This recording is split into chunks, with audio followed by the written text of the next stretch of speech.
আমাদের পরিবার একটা মেয়ে পছন্দ হয়ে গেছে, ঠিকঠাক করলাম, কথাবার্তা হয়ে গেল, কথাবার্তা হয়ে গেছে, বিয়ে হবে 3 মাস পর।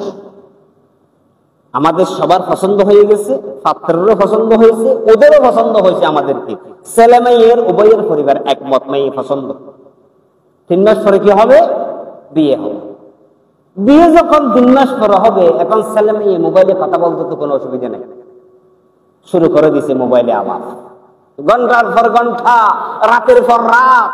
আগ্রহ হবে 3 মাস পর, সে এখন থেকে স্বামী স্ত্রী বাবা শুরু করে দিয়েছে। সে এখন থেকে স্বামী স্ত্রী বাবা শুরু করে দিয়েছে।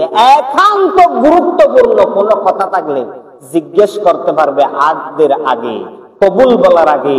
এছাড়া কোনো খুশ গল্প মোবাইলে করার সুযোগ নাই, সম্পূর্ণ হারাম, জেনা। এই বিষয়টি আমাদের সমাজে চলে কি চলে না? চলে কি চলে না? চলে।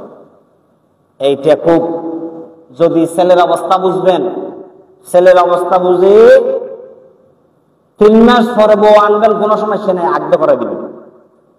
মেয়ের কথাবার্তা ঠিক হয়েছে, কবুল বলাই দিবেন, 1 বছর পরে আনেন, যাতে তার জানা করতে না হয়, অসুবিধা না হয়।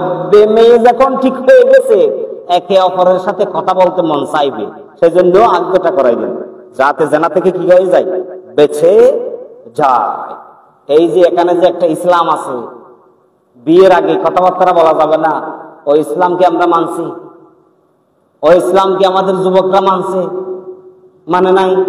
ওই যে আমি বলছি সুবিধা মতো ইসলাম, এখানে যে কথা বললে জেনা হবে, ওই জেনাকে কি আমি জেনা মনে করেছি? ওই জেনাকে কি আমরা জেনা মনে করেছি? ইসলামকে এখানে মানলাম।